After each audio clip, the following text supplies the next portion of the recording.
Running 5Ks are completely useless. This video is very random, I'd say. However, it's still going to be in a similar format to obviously what I've sort of been doing anyway. However, I think these are going to be sort of insights and thoughts and random thoughts that I have here and there. And that'll get put in a playlist also. And yeah, 5Ks are useless, and I'm about to break down why I don't know why I'd say that. This could be as a boxer, as a runner, as just an athlete in general, just running 5Ks, 10Ks, whatever it is, very useless. And the reason I'd say they're very useless is running 5Ks are useless after the first one. So I'd maybe extrapolate on that and say that after the first 5K you run, 10K you run, whatever, they're useless afterwards. The reason being, and I'm going to make examples of this within the running, the boxing, and within even business and just life in general, to be honest. Yeah, and even like tie this into sort of the things that I've been learning and reading into. So improvement, setting out goals is definitely what's more important than running the 5Ks and what makes them useful. Targets, aims and planning. So what I'm going to talk about here precisely is going and running 5Ks, although it may seem as if it's part of your routine, so to speak, part of your, especially as a boxer, something that was almost a staple within it. Just going them runs daily on a consistent basis, etc. Not to say that, well, yeah, actually they are completely useless, I'd say, because for the past 5 months I've been in Bali. Just came back on Saturday there, it's now Tuesday.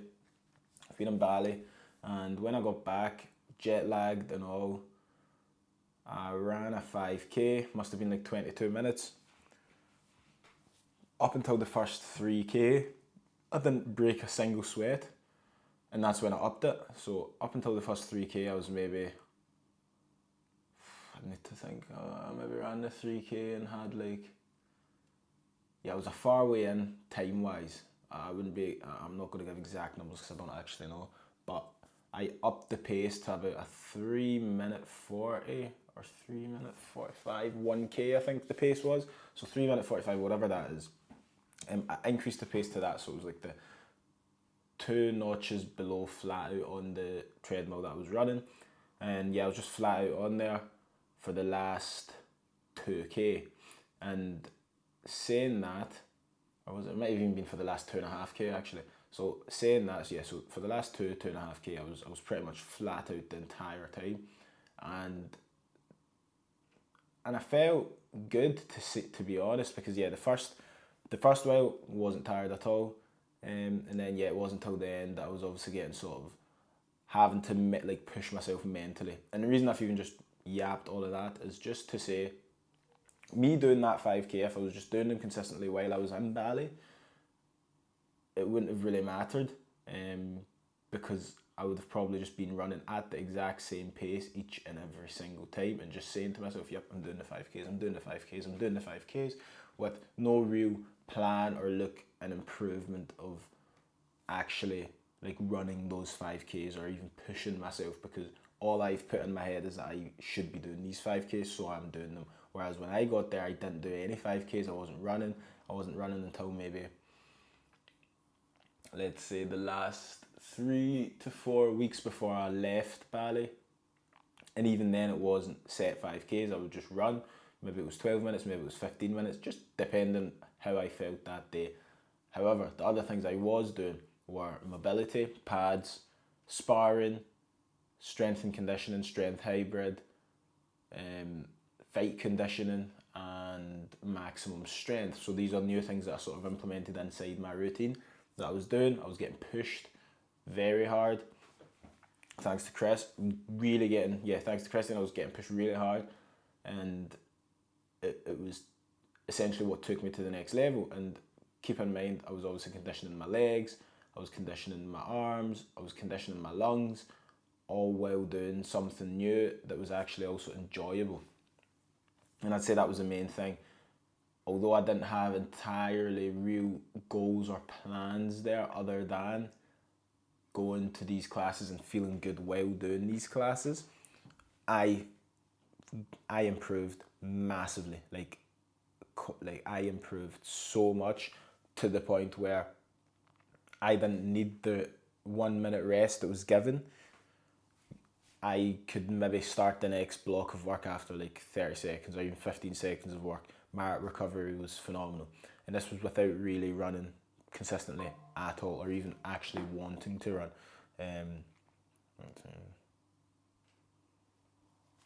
Without even actually wanting to run.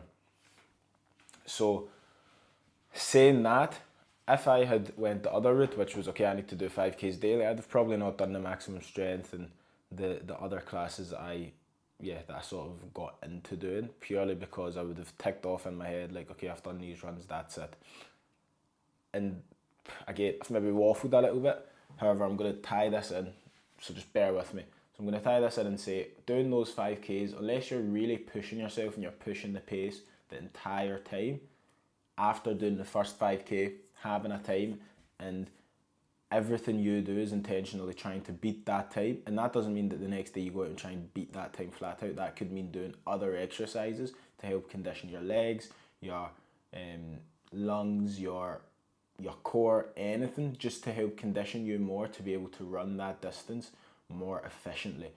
So that's generally, I'd say, the only time that doing anything actually becomes worthwhile. And the way that I'll tie this into boxing is, I've even realised that at the gym, a lot of, even myself, when I was running those 5Ks, because I was doing them or because I was doing runs consistently, it almost made me lazy to the fact of doing anything else. I was like, oh, well, that's enough. However, I got to a point within boxing that I realised me showing up to the sessions, and maybe doing my extra runs outside of the gym, but me showing up to the sessions, doing the 2-hour sessions and doing the extra runs was not enough for me at all, not even close to enough. And yes, there was facilities for me to do more, and that's my own fault for not taking them up.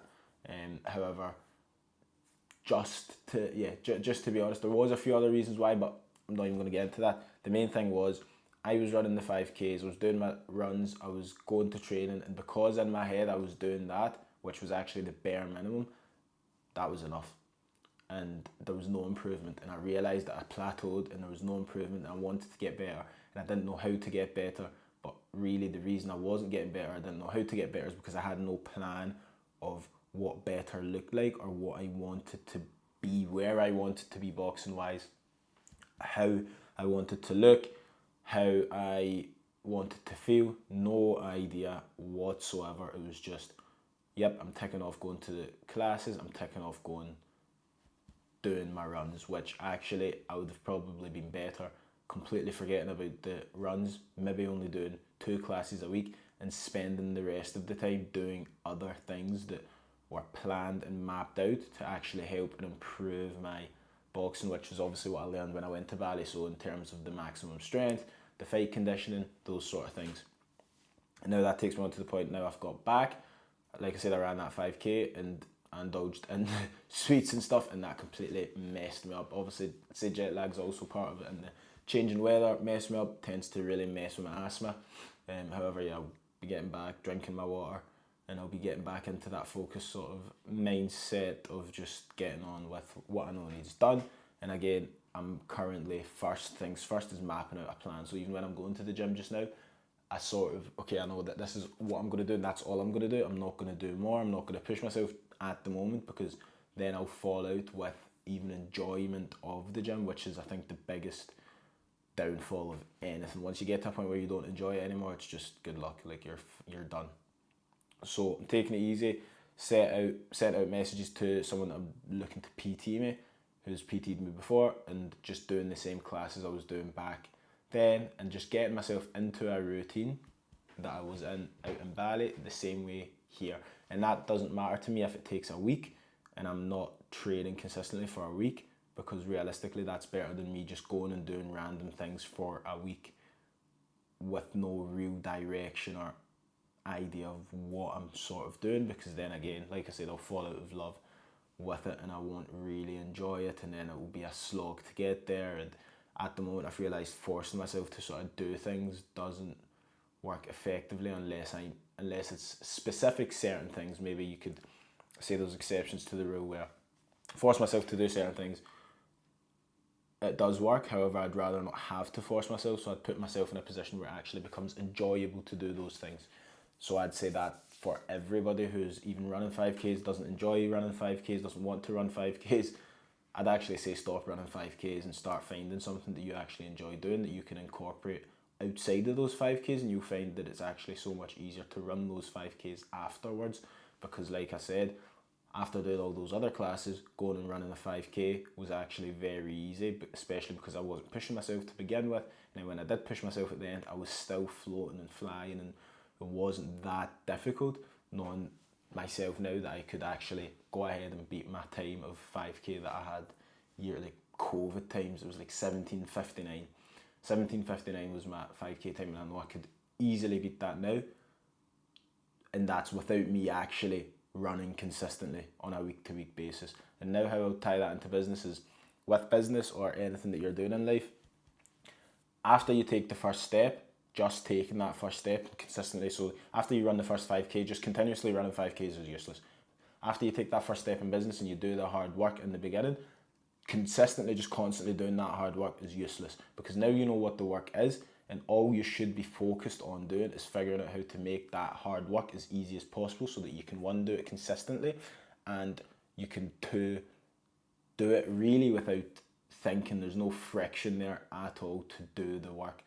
Doing the work becomes easier. You figure out systems how to make the work easier and how to make the work better, and that's really what you should be focused on. And this is actually something that I even realised my business partner was sort of stuck in, of just need to do the elbow grease, where it's like, yes, I understand sometimes it does, you do need that elbow grease, but I'd say that's in the beginning and that's it. After you've put in that elbow grease in the beginning, you should be really looking at, how can I make this as easy and simple as possible for me, so that I can then take on more workload that's actually more beneficial as a whole. So rather than just constantly doing the 5Ks, which is what you did in the beginning, which is good, taking the first step, but constantly doing that isn't going to get you actually even probably running a quicker 5K time. You'll probably quicker run a 5K time once you set out a plan of how you're going to run that 5K time quicker. If it means doing fast twitch muscle fiber exercises, if it means strengthening your legs, if it means lifting weights, if it means sprinting, if it means running 10Ks instead of the 5Ks, to make sure that the 5Ks is run faster.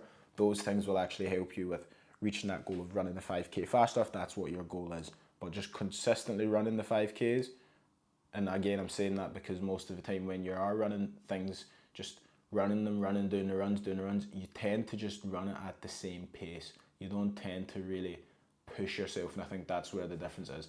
Pushing yourself, and also making it easier to push yourself, taking away that friction of wanting to push yourself.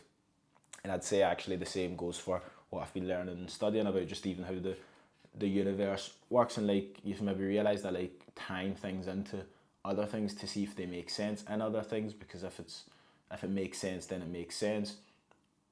However, yeah, even with the things I'm learning, after the first time of me reading the book, reading it again is not going to change anything at all, unless I'm reading it with the intention and planning of actually implementing the things in the book. So that's why I've been going through it chapter by chapter and taking the notes, so that I can actually get a deeper understanding of it and actually apply that in my daily life. Otherwise, reading the book is completely useless. Like people who have read all of these books, like 50, 100, 200, 400 books, it's like it's useless unless you can actually say, okay, this is how this book helped me, where I applied it, how I applied it, and things like that. So this video is mainly just to say, yes, 5Ks are useless after the first one.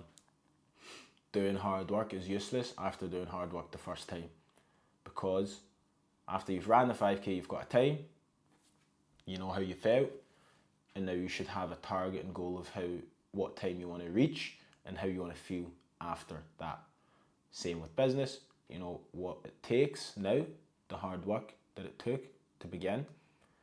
Now, if there's something that's repetitive in there, you want to figure out how to make that repetitive thing as easy and as simple as possible. And then that means It makes it easy. You don't really need to think about it, and you can think about other things which are actually going to push you forward and sort of help you in taking steps towards a goal that you've set out, whether that's a financial goal or whether that's even a goal of, I want X amount of employees, I want whatever it is. Write it down and sort of reverse engineer it into figuring out how you are going to get there. Does that mean, rather than just you doing hard work, if it involves, if growing means employing people and training them, then that means you can't just sit and do hard work.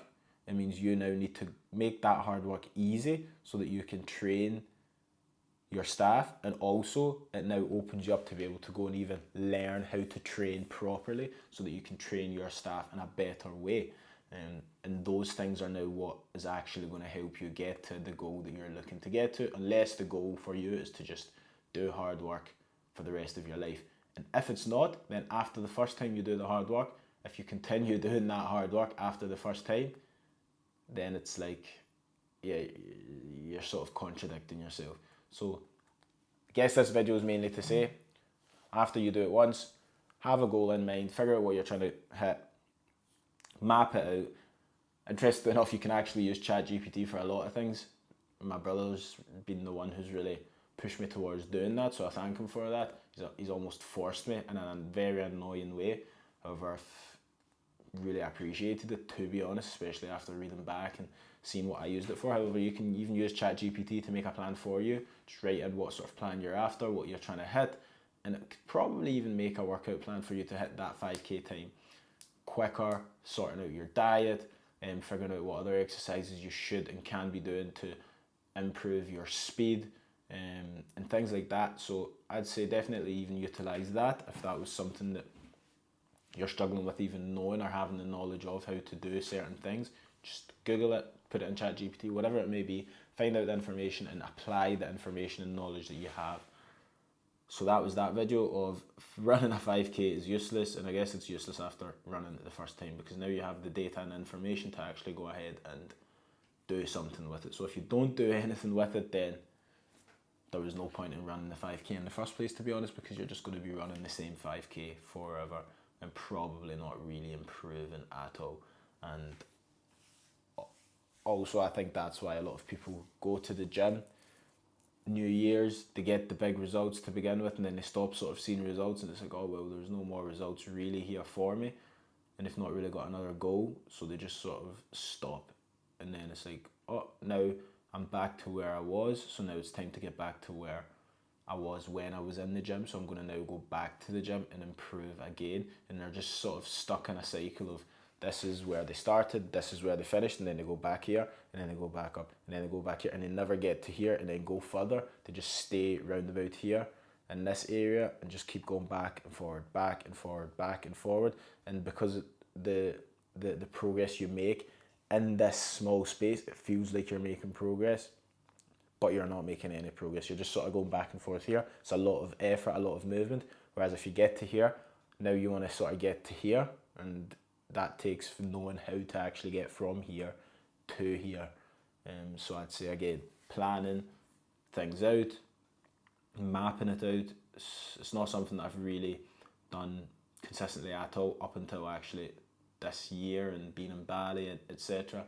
So that's a sort of perspective that I took on, and sort of, I guess I understood it before, because like I said, there was a point when I was boxing and I was like, this is so useless, there's no point in me coming to these training sessions because it's not pushing the needle at all. There's other things that I could and should be doing. This is not enough for me. And now I've figured out what those other things are, and yes, I'm going to be doing those consistently, and then it's going to be about, okay, what else can I be doing that I actually enjoy doing, or that, yeah, what other things can I be doing now to help improve again and again and again.